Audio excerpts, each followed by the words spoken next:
ये जो केस है मैं हाई कोर्ट सक्खर ब्रांच में, तो उसका एक फ़ैसला आया 14/12/2020 को जो मेरे फेवर में था। उसमें ये एक्सेप्ट कर लिया अदालत आलिया ने कि तमाम लीगल हेयर्स मरने के वाले के हिस्सेदार हैं, शेयर होल्डर हैं। अब मैं नीचे सिविल कोर्ट में आया हूँ कि मुझे कम से कम कब्ज़ा तो दिला दिया जाए ताकि मैं अपनी जगह पे बैठ के ही गुजारा कर सकूं, बजाय इनके कि किरायों की जगह मैं फंसा रहा हूँ।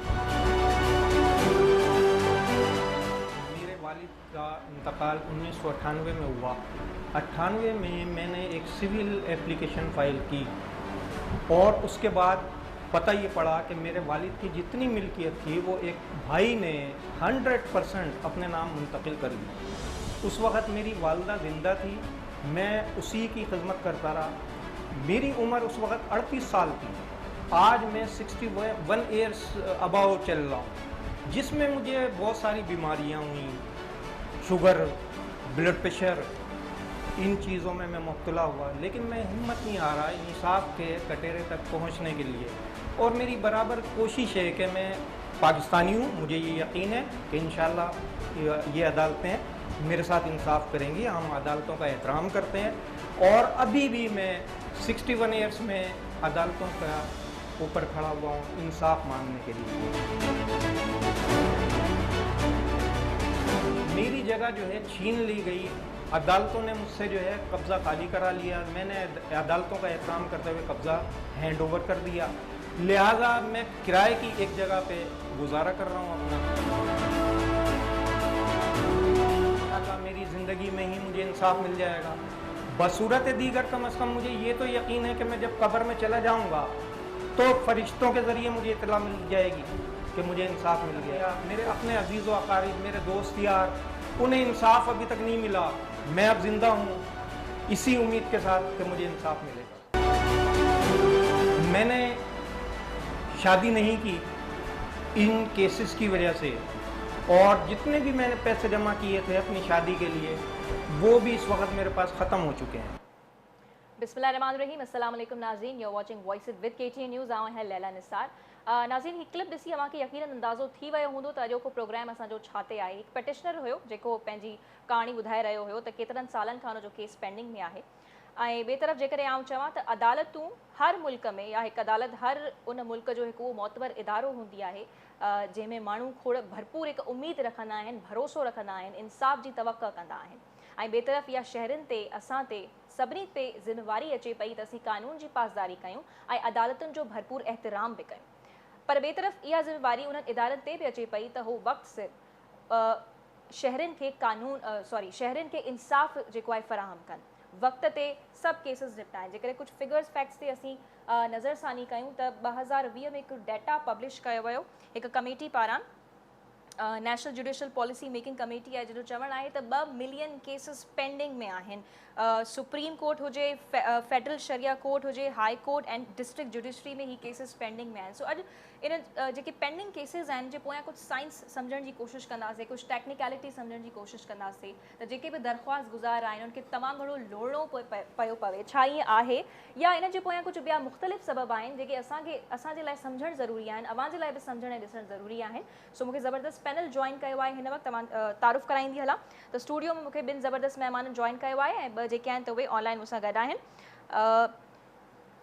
नईम कुरैशी साहब असां सां गॾु मौजूदु आहिनि, जेके कराची बार एसोसिएशन जा प्रेसिडेंट आहिनि ऐं सिंध बार काउंसिल जा मेंबर बि आहिनि। सो नईम कुरैशी साहब, अवां जी वॾी वॾी महिरबानी त हिन अहम मौज़ू जे लाइ टाइम कढियो। ऐं ॿिए तरफ़ मूंखे जॉइन कयो आहे प्रोसिक्यूटर अनवर महर साहब, मॉडल कोर्ट खे ॾिसंदा आहिनि ऐं क्रिमिनल जा केसिस बि डील कंदा आहिनि। सो अनवर साहब, अवां जी बि वॾी वॾी महिरबानी त हिन प्रोग्राम जे लाइ टाइम कढियो। ऐं टे तरफ़ मूंखे हालार वसाण साहब जॉइन कयो आहे, बैरिस्टर आहिनि। हालार साहब, अवां जी बि वॾी वॾी महिरबानी प्रोग्राम में शिरकत जे लाइ। ऐं ॿिए तरफ़ मूंसां गॾु आहिनि टेलीफोन लाइन ते ख़दीजा सिद्दीकी साहिबा, जेके बैरिस्टर आहिनि, उन सां गॾोगॾु हू सर्वाइवर बि आहिनि, हू मुतासिर बि आहिनि। हिकु केस अव्हांखे यादि हूंदो ख़दीजा सिद्दीकी जो, जॾहिं हुननि ते हमिलो थियो हुयो त केतिरे बाहिमत तरीक़े सां उन्होंने पंहिंजे लाइ जिदोजहद कई ऐं कीअं इंसाफ़ वरितो, त उन्हनि सां बि असांजी ॻाल्हि ॿोल थींदी। ख़दीजा साहिबा, बहुत शुक्रिया कि आपने हमारे प्रोग्राम के लिए टाइम निकाला। थैंक यू जी। तो स्टार्टिंग जो है वो हम नईम कुरैशी साहब सां असीं कयूं पिया, स्टार्टिंग उन्हनि खां कयूं पिया। नईम साहब, केसिस जी आउं ॻाल्हि करे वियसि हिकु कमेटी जो बि आउं रेफरेंस ॾिनसि त 2 मिलियन ही 2020 जे डाटा मुताबिक़ जेको उन्हनि पब्लिश कयो केसिस पेंडिंग में आहिनि सर जे पोयां छा साइंस आहे? मां सम्झां थो 2 मिलियन केस 22 करोड़ जी आबादी आहे पाकिस्तान जी ऐं लिटिगेशन जेका सिविल पेंडिंग आहिनि उहे इलाही पेंडिंग आहिनि ड्यू टू रीज़न जेका हिकिड़ो इशू न आहे लिटिगेशन जो पाण माउ पीउ विढ़नि था ॿाहिरि विढ़नि था भेणूं विढ़नि थियूं ज़ालूं विढ़नि थियूं ऐं माण्हू सप्रेस करे 2-2 3-3 शादियूं करे वेठा आहिनि हुन जा लीगल एयर्स जॾहिं ईंदा आहिनि कोडनि मां पोइ हो जेको आहे इशू थींदा आहिनि हाणे एडजर्मेंट जो जेको रीज़न आहे जजनि जी घटि बीहनि जज ऐं हुन मां जेका 2-3 इशू हूंदा आहिनि प्रॉपर्टी कंहिंजे नाले हूंदी आहे हुन मां लीगल एयर्स केतिरा हूंदा आहिनि सिविल केसनि मां असांजे क्रिमिनल केसनि मां जेको हूंदो आहे नी हो जेको आहे न 5 पार्ट आहिनि 6 part of the criminal case any criminal case 6 part first त जुडिशियल अफसर हुजे हुन खां पोइ जेको आहे जुडिशियल अफसर खां पोइ प्रोसिक्यूटर हुजे प्रोसिक्यूटर खां पोइ कंप्लेनेंट हुजे कंप्लेनेंट खां पोइ पंहिंजा विटनेसिस हुजनि पोइ इन्वेस्टिगेशन ऑफिसर हुजे पोइ केमिकल एग्ज़ामिनर डॉक्टर ऐं वकील साहब हुजनि हे 6-7 माण्हू हूंदा त केस हलंदो हिकिड़ो माण्हू बि न हूंदो त केस नथो हली सघे हिन मां डॉक्टर न आहे इन्वेस्टिगेशन ऑफिसर न आहे प्रोसिक्यूटर न आहे जज साहब न आहे पाण सर पोइ ही डिफेंस जेके केसिस पेंडिंग में आहिनि इन मां मोस्टली केर मिसिंग हूंदो आहे? न हाणे जेको सेशन अदालतुनि मां असांजे 85% केसिस सेशन अदालतुनि मां सॼे पाकिस्तान जी सेशन अदालतुनि मां हूंदा कोई 17-18 लख केस हूंदासीं हाई कोर्टनि मां जेका 1.5-2 लख रुपया केस आहिनि सुप्रीम कोर्ट मां ऐं हाई कोर्टनि मां 2-3 लख हूंदासीं हाणे 17-18 लख जेका केस आहिनि क्रिमिनल साइड जा सिविल साइड जा हुनजा पार्ट हूंदा आहिनि हाणे असां कोशिशि इहा कंदा आहियूं डिले जस्टिस न थिए इंसाफ़ थियणो मिलणो खपे असांजी तहरीक बि इहे हुई जस्टिस फॉर ऑल असां हुनजा पार्ट हुयासीं लॉ मूवमेंट जा असां ॾिठो असां कोशिशि कई लेकिन मसइला इहे आहिनि असांजे मुल्क मां हिक ॿिए ते एलिगेशन हणनि था एलिगेशन पाण मां अहिड़ा विढ़नि था जंहिंमां ॿिया माण्हू फ़ाइदा था ठाहिनि ॿिया माण्हू जेको हुन मां जेको प्रॉपर्टी जंहिंजी बि हुजे प्रॉपर्टी केसनि मां जेका धणी इलाही थी वेंदा आहिनि हुनजे करे डिस्प्यूट वधंदा आहिनि हाणे माण्हू 2-2 शादी करे सप्रेस करे हाणे नाज़ जो सिस्टम आहे हुन मां हाणे FRC मूं जेको आहे सॼो अची वेंदो आहे फैमिली मेंबर्स खे पोइ बि 20 साल अची वेंदा असां वटि बार काउंसिल में बि अची वेंदा आहिनि बाबा मां 20 साल आहे मूंखे अधु पैसा ॾियो पाण कोडनि मां कोड इलाही कोड आहिनि कोड इलाही आहिनि हाणे डिलेइंग पाण मां लिटिगेशन जेको आहे 2 धुरनि जो हूंदो आहे हुन 2 धुरनि मां उहो जेको आहे वकील साहब बि हूंदा आहिनि कॾहिं वकील न हूंदो आहे कॾहिं जज न हूंदो आहे कॾहिं लिटिगेशन न हूंदा आहिनि एडजर्नमेंट ते कमु हलंदो आहे हुनजा रीज़न हे न आहे की वकील साहब एडजर्न वठंदो आहे हुन मां पार्टी हिकु नई शइ खणी ईंदा आहिनि रोज़ डेली हिकिड़ी एप्लीकेशन हणंदी आहिनि उहो सेक्शन 51 में जेको आहे हर माण्हू रोज़ाना हिकिड़ी एप्लीकेशन ॾेई एडजर्न कराइण सर अवां जी तरफ़ असीं ॿीहर वापसि बि ईंदासीं हिकु सवाल हलार वसाण जी तरफ़ खणी वञे पिया हलार साहब अवां छा चवंदव छा सर जेके ॻाल्हियूं करे रहिया आहिनि वुड यू अग्री त माण्हुनि कॉम्प्लिकेट करे रखियो आहे? Thank you so much for having me. I would agree to some extent. So I have the fact and figures with myself. And they are around like 21,59,655 pending cases across the country. ऐं असां वटि तव्हां जॾहिं ॾिसंदव त जजिस जी तादाद केतिरी आहे इट्स ऑलमोस्ट 3000 सो मां सम्झंदो प्रोपोर्शनेट न आहे जजिस असां वटि इलाही घटि आहिनि केसिस वधीक आहिनि सुप्रीम कोर्ट में इट्स सेल्फ 51,000 केसिस आहिनि ऐं तव्हां इंट्रो में पंहिंजे हिकु पिटिशनर जी ॻाल्हि कई I have also one case which is pending in the Lahore high court 1956 में हिकु पर्सन हुयो जंहिं ऑक्शन में प्रॉपर्टी वरिती ऐं अञा ताईं हुनखे पोज़ेशन न मिली आहे बेसिक रीज़न मां सम्झां थो त ऑब्वियसली कॾहिं पिटिशनर न आहे अवेलेबल या एडजर्नमेंट जी सही ॻाल्हि बिल्कुलु सही कई पर उन सां मां सम्झां थो त हिते कोर्ट्स जी बि असांखे ज़रूरत आहे सिंध हाई कोर्ट में 40 कोर्ट्स जी रिक्वायरमेंट आहे उते 34 जस्टिसिस अवेलेबल आहिनि 6 पोस्ट वेकेंट आहिनि ईअं ई तव्हां अगरि ॾिसंदव डिस्ट्रिक्ट ऐं हाई कोर्ट में अक्रॉस द सिंध या कंट्री 1000 खां वधीक जजिस जी पोज़ीशन वेकेंट आहे मां सम्झां थो इन जी रीज़न इहा आहे त जीअं जेको इहो केसिस बैकलॉग वधंदो थो वञे, छो त जॾहिं केसिस असां रैपिंग अप जेके कयूं था उहो ॾाढो स्लो आहे ऐं जेकी अपील्स आहिनि हाई कोर्ट या सुप्रीम कोर्ट में उहे ॾींहुं ॿ ॾींहुं ईंदियूं वेंदियूं आहिनि। मुंहिंजे हिसाब सां अगरि तव्हां मूंखां सोल्यूशन पुछो, आई वुड से कि if a bench is constituted of a single sir जज, सॉल्यूशन जी तरफ भी ईंदासीं, पर जेका अभी ॻाल्हि कई कुझु फिगर्स असां सां शेयर कया त 3000 जजिस जी कमी आहे, पोज़ीशन्स वैकेंट आहिनि, त पोइ उनखे फिल करण जे लाइ सिस्टम खे छा करणु घुरिजे? ॾिसो इहो गवर्नमेंट जी ज़िम्मेदारी आहे। तव्हां सुप्रीम कोर्ट में हिन 17 जजिस रखी सघो था, उते अवेलेबल 15 आहिनि, उते बि 2 अवेलेबल न आहिनि। सुप्रीम कोर्ट में हिकु यादि हूंदी तव्हांखे, आसिफ सईद खोसा साहब हिकु रिमार्क्स बि ॾिना हुया त तव्हां जेके बि डिसीजन्स आयो हाई कोर्ट जा विदिन 60 डेज़, सुप्रीम कोर्ट में 19 डेज़ में तव्हां कयो, उन ते बि अमल दरामद नथो थी सघे। आई थिंक त जस्टिस सभिनि खे मिलणु खपे, पर वॉट अबाउट द कॉमन पीपल जेके कॉस्ट इंकर था कनि, लॉन्ग प्रोसेस आहे, लेंदी प्रोसेस आहे, पोइ मीडिएशन ऐं जॻह जी तरफ़ था वञनि, त ऑब्वियसली मां सम्झां थो आई वुड से कि गवर्नमेंट खे सोचणु खपे। ऐं ॿियो कुझु रोस्टर्स बि हूंदा आहिनि, जजिस पाण डिसाइड कनि त हू कीअं पेंडिंग केसिस खे घटि करे सघनि था। I would say like this. Okay, ठीकु आहे, अवां जी तरफ़ अवां काफ़ी पॉइंट्स उथारियूं जिते ॿिया बि सवाल थी सघनि पिया। असां सां गॾु ई रहिजो। खदीजा साहिबा की तरफ असीं वञणु चाहींदासीं। खदीजा साहिबा, हमारा जो डिस्कशन हो रहा है वो पेंडिंग केसेस की सूरत हाल पे हो रहा है कि मुख्तलिफ कोर्ट्स में बहुत सारे केसेस जो हैं वो पेंडिंग में हैं। आप तक मेरी आवाज़ आ रही है? जी जी बिल्कुल आ रही है। जी, आप बैरिस्टर भी हैं और ख़ुद एक सर्वाइवर भी हैं, आपने ये सब खुद फेस भी किया है। सबसे पहले तो थोड़ा चले जाते हैं हम पास में, उस बिटर मेमोरी को थोड़ा बहुत आप रिकॉल कर लें। उस वक्त आपको क्या मुश्किलात फेस करना पड़ी थी? किस तरह से आपके साथ इदारों ने कोऑपरेट किया था? बिल्कुल, ये एक बड़ा क्रॉनिक किस्म का मसला है हमारे अदालती निज़ाम में कि जब एक केस स्टार्ट होता है, चाहे वो क्रिमिनल हो या वो सिविल हो, उसमें तारीखें लेने का जो एक ट्रेंड है, एक कल्चर है, वो बड़ा रैम्पेंट है। वकील आते हैं, मेरे केस में भी एग्जैक्टली यही हुआ था। वकला बरादरी आती थी जजेस को प्रेशराइज करके तारीख लेके, तो तारीख पे तारीख, और ये सिलसिला जो है काफ़ी अरसे तक जो है केस को डिले करता रहा। और ये नॉर्मल चीज़ है, ये जो है ना केसेस को डिले करने का सबसे आसान तरीन तरीका यही है कि जजेस को जो है ना वो तारीख ले ली जाए। तो जनरली भी अभी स्टेटिस्टिक्स आपके सामने आ गए, लेकिन ये ओनस जो है वो लॉयर्स के साथ साथ जजेस के ऊपर भी रिस्पॉन्सिबिलिटी है कि वो अपनी विल शो करें कि जी केसेस को निपटाना है, केसेस को ख़त्म करना है। अगर वो हर केस को एक डायरेक्शन केस समझें और हर केस को एक संगीन नौयत का समझें कि वो किस कदर ज़रूरी है लिटिगेंट के लिए, कि वो किस कदर ज़रूरी है जो एप्लीकेंट है या जो मदई है उसके लिए कितना अहम है, तब जाके ये केसेस जो है डिसाइड होना शुरू होंगे।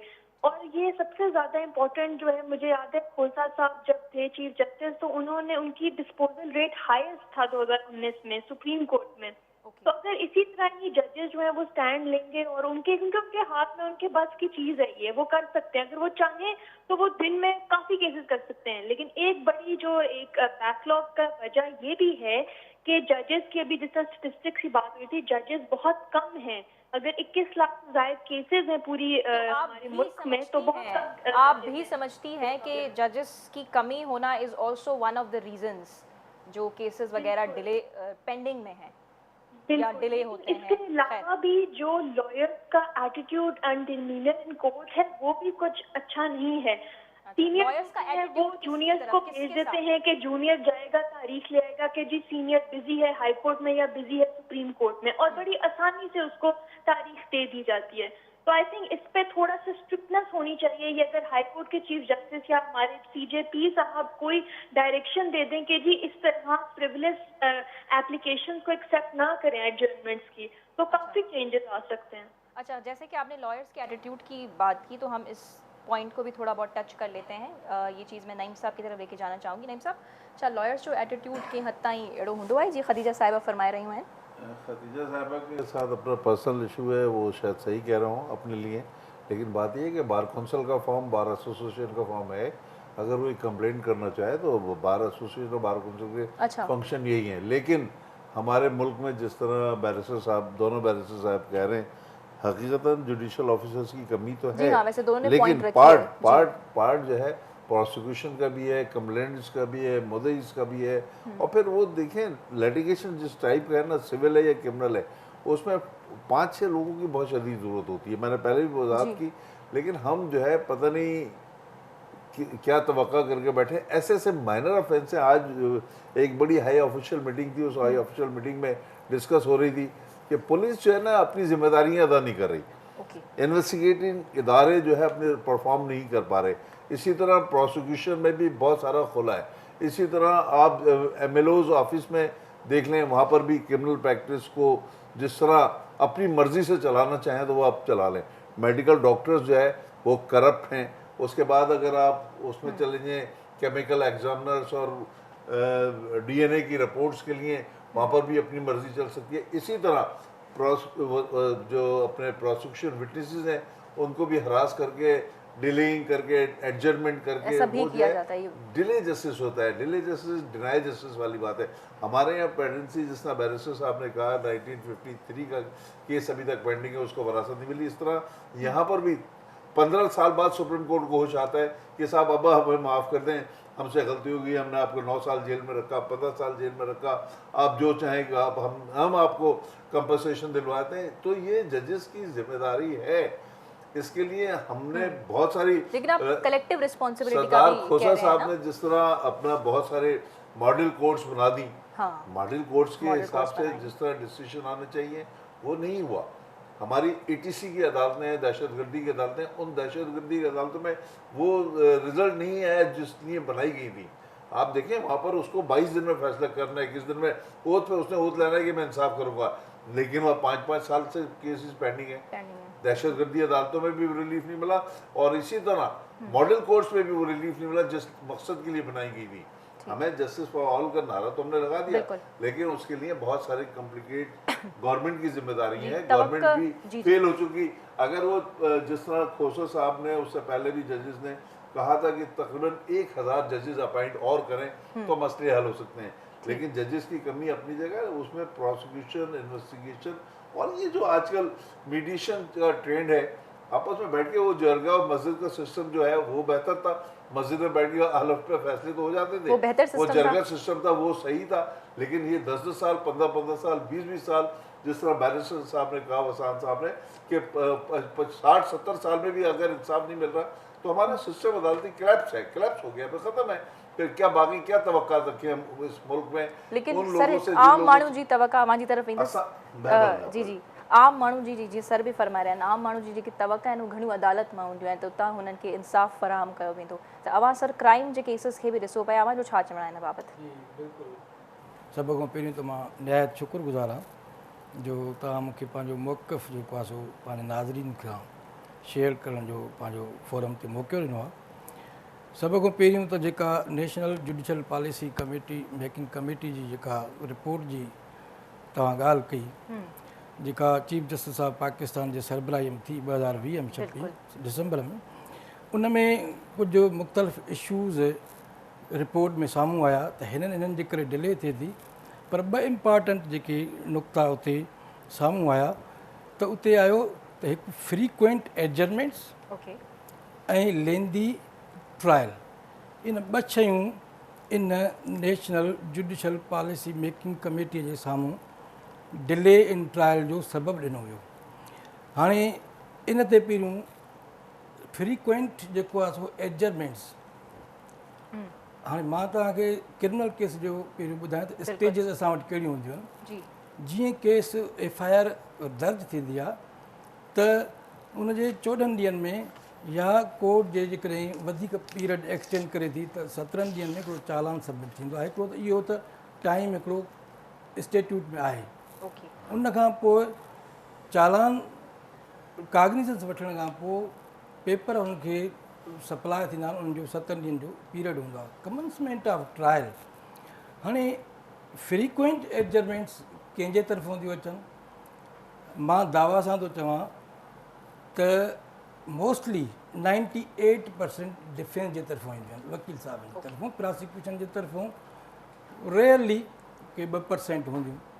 त मां इहो चवंदुसि त जज साहब जेकॾहिं ॾिसनि एडजर्नमेंट अचे थी ऐं विदाउट एनी रीज़न आहे त उहा एडजर्नमेंट ते थोरो स्ट्रिक्ट एक्शन वठनि। ऐं इंस्पेक्शन जे वक़्तु जेका असांजी हायर जुडिशरी आहे इन खे नोट करे इन में डायरेक्शन्स ॾिए त विदाउट वैलिड रीज़न एडजर्मेंट ग्रांट न कई वञे। ऐं ॿियो लेंदी क्रॉस एग्ज़ामिनेशन, हाणे असां ॾिसूं था अॼुकल्ह जो ट्रेंड आहे लेंदी क्रॉस एग्ज़ामिनेशन थिए थी, 3 ॾींहं शाहिदनि खे क्रॉस कयो वञे थो। इहो शाहिद जो मां सम्झां थो हिकिड़ी विक्टिमाइज़ेशन आहे जेकॾहिं अननेसेसरी क्वेश्चन थियनि था। अच्छा, हाँ, जेकॾहिं अननेसेसरी क्वेश्चन थियनि था त इहा विक्टिमाइज़ेशन आहे विटनेस जी। ऐं इन जो सबबु इहो आहे त विटनेस इज़ रिलक्टेंट, हू अवॉइड थो करे त मां कंहिंजो शाहिद थियां। जेकॾहिं हू फ्रीक्वेंट एडजर्मेंट ॾिसे थो, सुबुह सां अचे थो, मंझंदि जो हुनखे ॿुधायो थो वञे तव्हांजो केस न हलंदो, वकील साहिबु न आयो आहे। ऐं जेकॾहिं 10-12 हियरिंग्स ते उहो पंहिंजो टाइम सीड़ाए अचे थो ऐं हुनजो केस नथो हले, ऐं उन खां पोइ जेकॾहिं हले थो त 3 ॾींहं हुनखे क्रॉस करे हुनखे इंसल्ट कई थी वञे, त प्रिज़ाइडिंग ऑफिसर जो मां सम्झां थो त उनजी ज़िमेदारी थिए क्वेश्चनिंग वगैरह के भी थोड़ो घणो ॾिसण त जेकॾहिं लॉ ऑफ एविडेंस। अच्छा सर, स्पेशल कोर्ट्स के बारे में भी थोड़ो फरमाइजो, छा स्पेशल कोर्ट्स? अच्छा मैम, जी जी प्लीज। हे ॿुधायो पाकिस्तान में जेके सॼे पाकिस्तान जी ॻाल्हि पिया कयां, घणो % कन्विक्शन रेट आहे? मां एग्री थो कयां, 85% इक्विटल आहे, 85% अरब रुपया ख़र्च था थियनि, अरबों रुपया, सिर्फ़ 12% कन्विक्शन आहे। मां एग्री थो कयां। सर ॿुधो न, 12% बि न आहे नी, मां ॿुधायां न।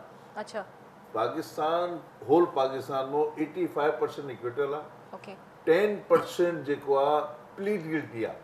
माण्हू चए थो बाबा 2 साल रहियो आहे जेल में, 3 महीना रहियो आहे, 6 महीना रहियो आहे, मां प्लीड गिल्टी थो कयां, बाबा मुंहिंजो केस डिस्पोज कयो। हो जज साहिबान हाणे चवनि था बाबा घणे ॾींहं रही आयो आहे जेल में, साल रही आयो आहे, हल तोखे मां अॼु ई छॾियां थो, तूं प्लीड गिल्टी कर। हाणे कन्विक्शन रेट पाकिस्तान जी ॻाल्हि पिया कयां, मॉडल कोर्ट जी ॻाल्हि पिया कयां, मां ATC अदालतुनि जी ॻाल्हि पिया कयां, सॼे सिंध जी अदालतुनि जी ॻाल्हि पिया कयां, 5% कन्विक्शन रेट आहे। अरबों रुपया ख़र्च पिया थियनि हिन जे मथे, प्रोसिक्यूशन जे मथे, जुडिशियल अफसर जे मथे कन्विक्शन रेट 5% आहे। I agree. सर मैं जवाब कन्विक्शन रेट 5% आहे। Why is the very low conviction rate? No adjournment is no issue. We are not satisfied. The conviction rate वाकई लो आहे। उन जा सबब इहे आहिनि, असां वटि जेको सिस्टम आहे वो अग्री कन पिया त कन्विक्शन रेट इज ऑलरेडी लो। बिल्कुलु, पर असां वटि सिस्टम जेको आहे उहो एडवर्सेरियल सिस्टम आहे, इनक्वेस्टोरियल सिस्टम न आहे। एडवर्सेरियल में 2 पार्टियूं पंहिंजो केस पेश कंदियूं आहिनि ऐं उन ते ई जज साहिबु फ़ैसिलो ॾींदो आहे। हाणे जेकॾहिं प्रोसिक्यूशन जे वटि असां वटि आई विटनेसिस जो हिकिड़ो ट्रेंड आहे, आई विटनेसिस कोऑपरेट नथा कनि।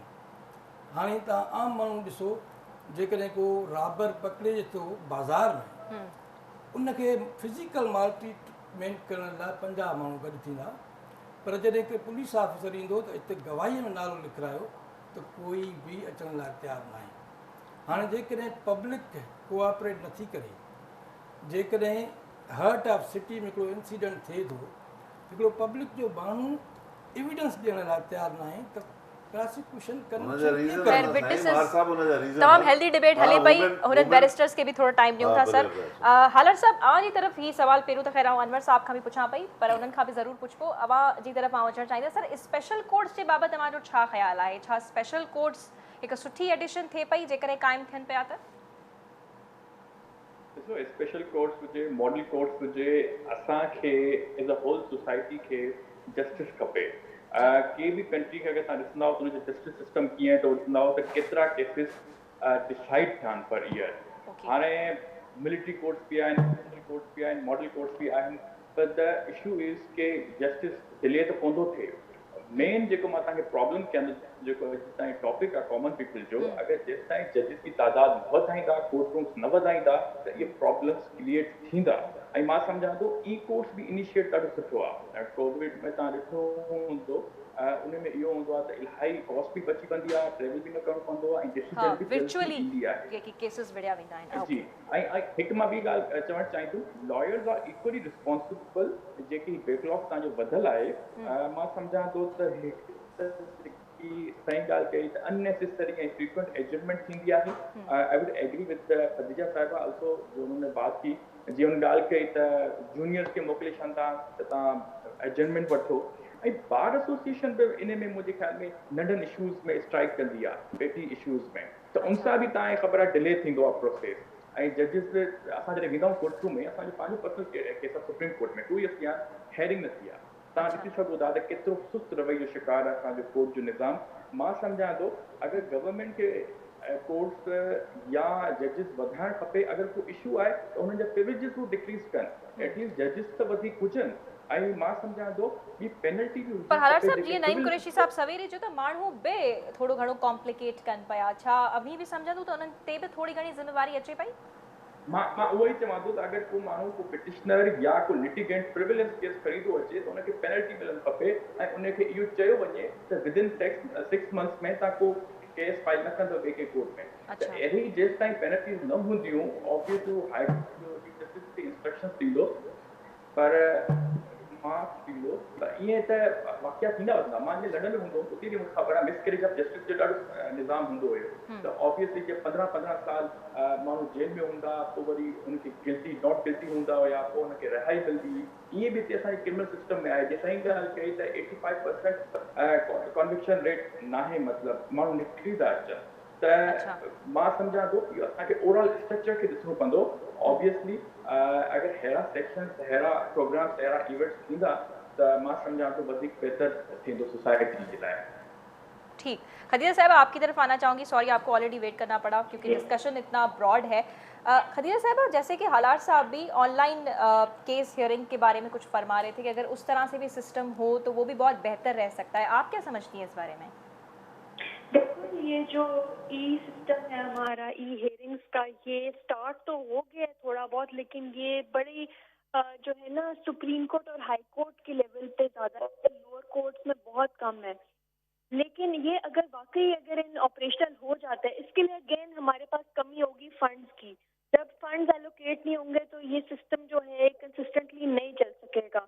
इससे ज़्यादा ज़रूरी मेरे ख्याल में ये है कि जो स्ट्राइक कल्चर है उसको ख़त्म किया जाए एक कलेक्टिव रिस्पॉन्सिबिलिटी ली जाए सिर्फ प्रोएक्टिव जुडिशरी की तरफ से नहीं बट हमारी पुलिस की तरफ से भी हमारी प्रोसिक्यूशन की तरफ से भी क्योंकि मैं आपको बताती हूँ एक एग्जांपल देती हूँ नारकोटिक्स के केसेस 2-3 हफ्ते में महीने में ट्रायल कंप्लीट हो जाता है कोई प्राइवेट गवाह नहीं होता स्टेट होती है जिसके 4 गवाह होते हैं पुलिस वाले होते हैं कोई प्राइवेट पार्टी नहीं होती 4 हफ्ते में वो जो है स्पीडियस्ट तरीन ट्रायल हो जाता है और उसमें लेकिन क्विटल रेट भी हाईएस्ट है बात यह है कि जब ट्रायल्स चलते हैं उसके बाद अगर सजा होती है तो अपीलें लगते हुए ही 10-15 साल लग जाते हैं अभी मेरा एक केस एक क्लाइंट है जिसको 2008 में सजा हुई थी 25 साल की और आए दिन आज दिन तक हाई कोर्ट में उसकी अपील नहीं लग रही जब लगती है केस लेफ्ट ओवर हो जाता है कि अगली दफा सुना जाएगा हालांकि वो रेड लिस्ट में है तो रेड लिस्ट को अर्जेंटली ट्रीट नहीं किया जाता वो बस नॉर्मल एक रूटीन के तौर पे ट्रीट किया जा रहा है तो मेरे ख्याल में ये जो है हमारा एटीट्यूड हमारा निज़ाम को बेहतर करने के लिए थोड़ी सी विजिलेंस और थोड़ी सी स्ट्रिक्टनेस लानी पड़ेगी ताकि जल्दबाजी के काम ना हो लेकिन डिले ना हो क्योंकि डिले जो है वो सारा काम जो है वो खराब करता है किस हद तक सफर करता है क्योंकि प्रोग्राम में हम दरअसल आम आदमी की बात करना चाह रहे हैं कि वो कितने हद तक इंसाफ की उम्मीद रख सकता है मैं अभी बड़ी रिसेंटली कोट लखपत जेल से होकर आई हूँ और जो हालात हैं वो सारे गरीबों के ऊपर ही गरीब भरे हुए हैं हमारी जेलों में गरीबों के ना अपीलें सुनी जाती हैं ना उनके केसेस लगते हैं एक दफ़ा सजा होगी तो वो बस बेचारे जेलों में ही रहते हैं बड़े अरसे तक जो है ना वो उसी बिहाइंड द बार सफ़र करते हैं क्योंकि उनके पास या तो रिप्रेजेंटेशन नहीं होते या उनको जो है मुझे बड़े लोग आके कहते हैं कि जी हमें सही मशवरा देने वाला कोई नहीं है हमें लगता है जैसे हमें हर कोई जो है वो गलत चीज़ बता रहा है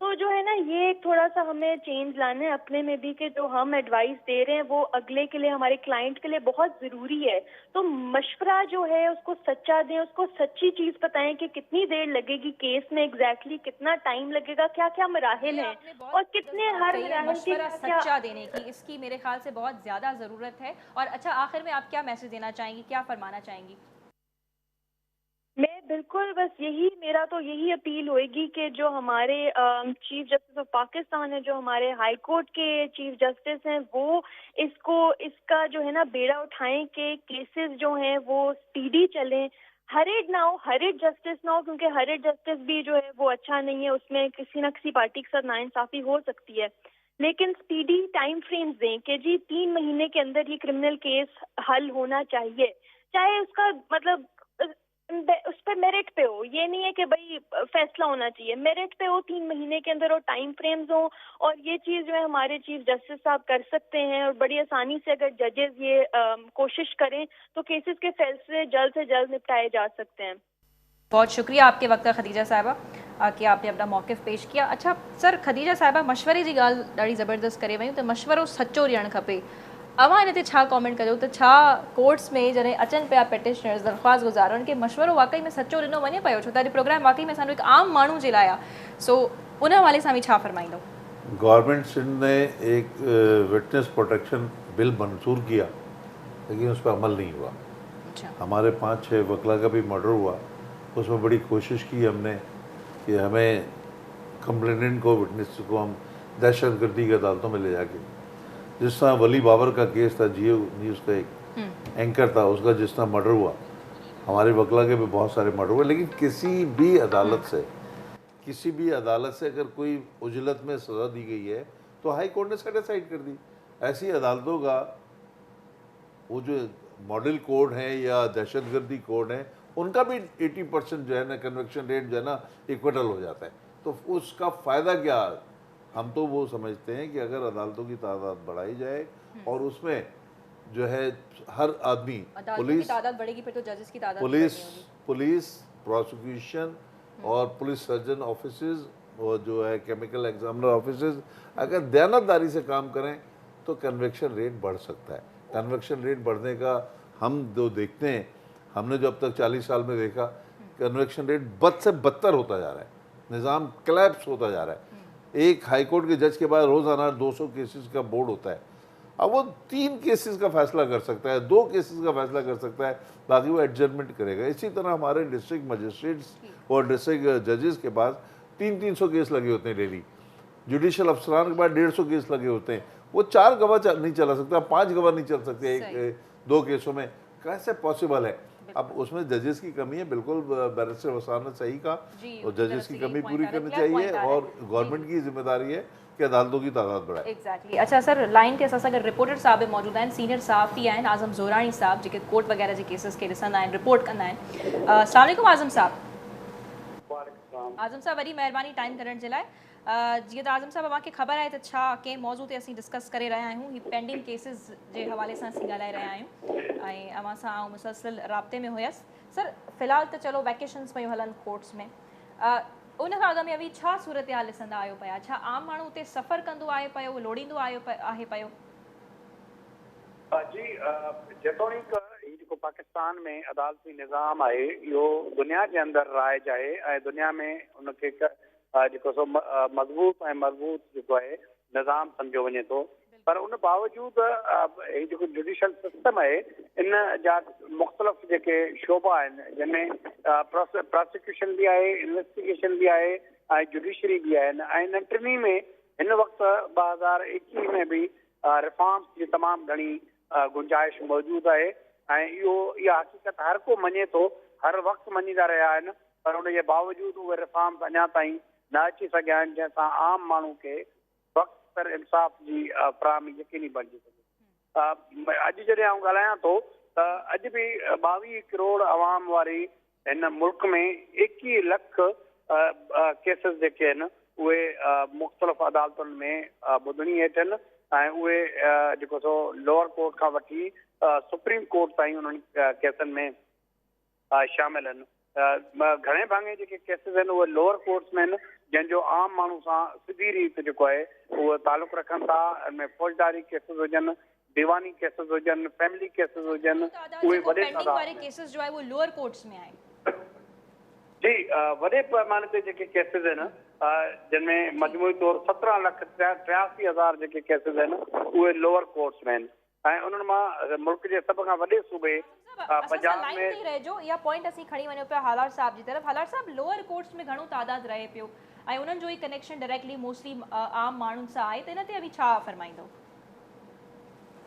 ॾिसो, मां सम्झां थो लोअर कोर्ट्स में वधीक सिविल केसेस पेंडिंग आहिनि, Exactly. क्रिमिनल जा एॾा घटि हूंदा आहिनि। ऐं सिविल जॾहिं आहिनि पेंडिंग त ऑब्वियसली माण्हुनि खे हिकु ख़बर न हूंदी आहे नेचर ऑफ द केस छा आहे, फ्रिवलियस थी वेंदा आहिनि। वरी जजिस हुननि खे चवंदा आहिनि न तव्हां सही इदारे सां रुजू कयो।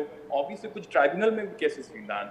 ऐं मां सम्झां थो जेकी तव्हां अगरि खदीजा साहिब सां ॻाल्हि कयो पिया, अगरि क्लाइंट खे जेको असां प्रोफेशनल एथिक्स में पढ़ियो हुयो, अगरि तव्हां क्लाइंट खे सही गाइडेंस नथा कयो या बार एसोसिएशन में तव्हां कंप्लेन बि करे सघो था त जी, हू सर फरमायो। ड्यूटी जी। हुनखे आहे कोर्ट टुवर्ड्स द कोर्ट आहे, टुवर्ड्स द क्लाइंट बि आहे। ऐं मां सम्झां थो प्रोबोनो बि करे सघूं था। इहे जजिस खे इंकरेज करणु खपे त अगरि प्रोबोनो में इलाही वकील हूंदा आहिनि जेके अफोर्ड नथा करे सघनि, तव्हांजो छो त प्रोग्राम पुअर पीपल ते आहे, कॉमन पीपल ते आहे, त लीगल एड एजेंसी बि थी सघे थी। Human rights council of Pakistan करे थी। Again back to the question, मां सम्झां थो अगरि सिविल नेचर जा इलाही केसेस आहिनि लोअर कोर्ट में पेंडिंग आहिनि, ऑब्वियसली वरी उहो अपील हाई कोर्ट में वञे, सुप्रीम कोर्ट में थी वञे केसिस में। कोर्ट्स में असां सम्झूं था हिकु प्राइम जेकी रिस्पॉन्सिबिलिटी आहे गवर्नमेंट जी, कोर्ट रूम्स ऐं जजिस वधीक हुजणु खपनि। अगरि तव्हां वटि फंड्स न आहे त हुननि जा पोइ तव्हां प्रिविलेजिस घटि कयो। कोर्ट या रूम्स वधीक हुजणु खपनि, जजिस वधीक हुजणु खपनि। इन मौक़िफ़ ते अभी जेको आहे बीठा आहियो, इहो सही आहे, ठीकु आहे। अच्छा, प्रोग्राम जो वक़्तु जेको आहे ख़तमु पुॼाणी जी तरफ़ पहुचे पिए, सो आख़िरी क्लोज़िंग रिमार्क्स सर अवां छा ॾियणु चाहींदो? अच्छा, आख़िरी सवाल अवां खां जी सर अवां जी तरफ़ ईंदसि। प्रोसिक्यूशन जे हवाले सां आख़िरी सवाल अवां खां करणु चाहींदसि, छा प्रोसिक्यूटर्स ओवरलोडेड हूंदा आहिनि सर? घणो कमु हूंदो आहे उन्हनि वटि, तॾहिं बि जेको आहे थोरो घणो अची वेंदो आहे एक्चुअली मसला? जी जी आज़म साहब ॻाल्हि की रिफॉर्म्स जी न, प्रोसिक्यूशन में भी रिफॉर्म्स जी ज़रूरत इहा आहे त असां वटि हाईएस्ट कैलिबर जा वकील साहब जेके आहिनि उहे प्रोसिक्यूशन खे जॉइन करण लाइ तयारु न आहिनि। हाणे जेकॾहिं क्रिमिनल जो हिकिड़ो हाईएस्ट कैलिबर जो वकील आहे ऐं होॾे तव्हांजो जेकॾहिं हाईएस्ट कैलिबर जा वकील प्रोसिक्यूशन में इनजे करे कोन था अचनि, उते फैसिलिटीज़ इंसेंटिव्स घटि आहिनि, त ज़ाहिर आहे बैलेंस न आहे। हिकु शइ इहा त तव्हां हुनजो इंसेंटिव वधायो त हाईएस्ट कैलिबर जा वकील साहब सां प्रोसिक्यूशन जॉइन करे सघनि। ॿी जेका बैकलॉग जो भले जजिस जो तइदादु तव्हां वधायो, पर उनजे लाइ इलाही फंड जी ज़रूरत आहे। पर मां इहो गुज़ारिश कंदुसि जेकॾहिं बैकलॉग तव्हांखे कंट्रोल करिणो आहे त प्रोसिक्यूटर खे हिकिड़ो अख़्तियार ॾियो। उहो अख़्तियार उनखे इहो ॾियो त हू जेकॾहिं अच्छा, त प्रोसिक्यूटर सां मतिलबु इख़्तियारनि जो बि मसलो आहे? हा, उनखे स्टॉप ऐं ड्रॉप जो अख़्तियार ॾियो त जेकॾहिं जीअं हुन वटि केस अचे थो स्क्रूटनी, उहो जस्ट एज़ अ पोस्टमैन उनखे ट्रीट न करे, हुनखे इहो अख़्तियार ॾियो त तूं गेट कीपर आहे, प्रोसिक्यूटर गेट कीपर आहे। जेकॾहिं केस में हू ॾिसे थो त हिन में सफिशेंट एविडेंस आहे ऐं हिन में कन्विक्शन जो चांस आहे त हू अॻिते उमाणे। जेकॾहिं हुन में डिफेक्टिव इन्वेस्टिगेशन आहे उनखे स्टॉप करे, त इन्वेस्टिगेशन ऑफिसर खे एडवाइस करे तव्हां हिन पॉइंट्स ते कमु कयो ऐं विदिन टाइम जेकॾहिं इन्वेस्टिगेशन ऑफिसर उहो आणे थो त पोइ फॉरवर्ड करे, वरना जेकॾहिं नथो थी सघे उनखे ड्रॉप करे छॾे। फॉर एग्ज़ाम्पल जेकॾहिं हिकिड़ी एफ आई आर थिए थी ऐं कोई शक जे बुनियाद ते कंहिंजो नालो ॾिए थो ऐं उन शक जे बुनियाद ते असां केस फॉरवर्ड करे छॾियूं। कमी आहे। हिकु आख़िर में असीं कॉल ते हिकु पेटिशनर खे शामिलु करणु चाहींदासीं ऐं उहो मामिलो हिते रखंदासीं सर जे अॻियां, नईम साहब जे अॻियां, ऐं उन्हनि खां सलाह वठण जी कोशिशि कंदासीं त उनखे छा करणु खपे। मां पंहिंजी टीम सां रिक्वेस्ट कंदमि त छा असीं दिलदार साहब खे टेलीफोन लाइन ते वठी सघूं पिया? दिलदार मुमताज़ साहब खे प्लीज़ लाइन ते वठिजो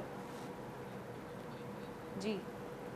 अच्छा, ख़ैर सर, सचे मशवरा मूंखे जेका सम्झ में आई आहे, जेको आउं कंक्लूजन कढी सघी आहियां, त उहो इहो ई नज़र पियो अचे त अव्हां कलेक्टिव रिस्पॉन्सिबिलिटी जी बि ॻाल्हि कई, सिस्टम जी बि ॻाल्हि कयो पिया, उन सां गॾोगॾु जजिस जी कमी अची वई। सो दीज़ आर द फैक्टर्स जेके असल में इन्वॉल्व आहिनि। सो प्रोग्राम जे कंक्लूजन में मुंहिंजे ख़्याल में इहो ई असांखे रखणु खपे। इन बाबति तव्हां छा चवंदव सर, जेकॾहिं पॉइंट्स में अगरि असांजे नाज़रीन खे थोरो क्लियरली सम्झाए सघूं? देखिए, अगर पाकिस्तान के अदालती निज़ाम में हम इंसाफ चाहते हैं तो हमारा पाकिस्तान का नंबर दुनिया भर में 118वां है। मुस्लिम कंट्री है। अगर हम झूठ से, धोखाधड़ी से, अमानत में ख़यानत से और बेरोज़गारी से अगर निजात मिल रहे तो ये क्राइम ख़त्म हो सकते हैं। हमारे मुल्क की बेरोज़गारी की वजह से स्ट्रीट क्राइम का सबसे ज़्यादा केस जो होते हैं स्ट्रीट क्राइम के होते हैं। तो उसके बाद जायदाद की, प्रॉपर्टीज़ के, सिविल मुकदमात की तादाद बहुत ज़्यादा है। हमारे पास अदालतों की कमी तो है, लेकिन हम जो है अगर अपना रवैया, जैसा खातून खदीजा ने कहा, बैरिस्टर साहब ने कहा, अगर हम इनकी इस्लाहात करना चाहते हैं तो बहुत सारी जिम्मेदारियाँ गवर्नमेंट की भी हैं। गवर्नमेंट ने बहुत सारे बिल तो ले आई जी, और तो आ जाते हैं, बिल आने के बाद उस पर कंप्लाइंस नहीं होता। मेरे एक दोस्त हैं, सेशन जज हैं, वो कहते हैं कि अगर हम अमल कर लें तो सारा सिस्टम सही हो जाए। अगर हम अपना ज़ेब्रा क्रॉसिंग आ गई, वहाँ पर हम अपनी गाड़ी रोक लें तो ख़त्म हो जाएगा ना मामला। आप डिसिप्लिन में आ जाएंगे। डिसिप्लिन में कोई आना नहीं चाहता। हर कोई इजी मनी के चक्कर में, करप्शन के चक्कर में, अरबपति बनने के चक्कर में हर शख्स तो दो में है कि हम जो है सबको कुचल के, इंसाफ को भी कुचल दें, कानून को भी कुचल दें और जनाब हम जल्दी से वो बन जाएं। तो इसकी वजह से क्राइम रेट बहुत ज़्यादा है। क्राइम रेट का बढ़ने की वजह की जिम्मेदारियाँ सबसे ज़्यादा पुलिस की हैं। अच्छा, पुलिस की सुपरविजन में मंशियात फरोशी होती है, पुलिस की सुपरविजन में गाड़ियों की जो है स्नैचिंग होती है, पुलिस की सुपरविजन में लैंड ग्रेबिंग होती है। जी, हिन वक्त असांखे लाइन ते एक पेटिशनर जॉइन कयो आहे, दिलदार मुमताज़, अब आपका क्या मसला है? क्योंकि हमारे साथ मौजूद लॉयर साहिबान भी मौजूद हैं, प्रोसिक्यूटर साहब भी हैं, बैरिस्टर साहब भी हैं। क्या मसला है, क्या केस है जो अभी तक पेंडिंग है? इसका सर्विस का केस है। मेरा नाम दिलदार है और मेरे वालिद साहब का नाम मुमताज़ है। मेरे वालिद साहब नेवी में काम करते थे, PN डॉकयार्ड में HSM के ओहदे पर। तो हमें मेरी वाइफ की केस में बंद करवा दिया गया और जो है कि उसमें हम सब बंद हो गए और उसके बाद हमारा जो है ना उनको बताने वाला कोई भी नहीं था, हम उन्हें इत्तला नहीं दे सके। इसलिए जो है उन्होंने हमें रिमूव सर्विस कर दिया गया। और उसके बाद जब हम वहाँ से वापस निकल के आए तो हमने उनके ऊपर केस किया, पिटीशन लगाई। तो उन्होंने जो है वो केस हमारा 5 साल तक चला और 5 साल बाद जो है उन्होंने लिख दिया कि लेट एग्रीमेंट होते हैं। एग्रीमेंट में जो है ना उन्होंने वकील साहब से भी पूछा, हमने सरकारी वकील किया था ये अंसार बरनी वालों से, तो उन्होंने हमारा केस चलाया 5 साल तक। 5 साल बाद जो है वो 5 साल बाद केस का फैसला हुआ तो एग्रीमेंट में जो उनसे भी पूछा गया, हमारे वकील से भी, वकील नेवी वालों ने कहा लेट सर, और फिर जज ने फैसला वही किया कि लेट हो गया। इसलिए डिले होता अब जो है हमने ये सुप्रीम कोर्ट में लगाया है, साल वहाँ पे भी हो गया, ये केस हमारा फंसा हुआ है इसका।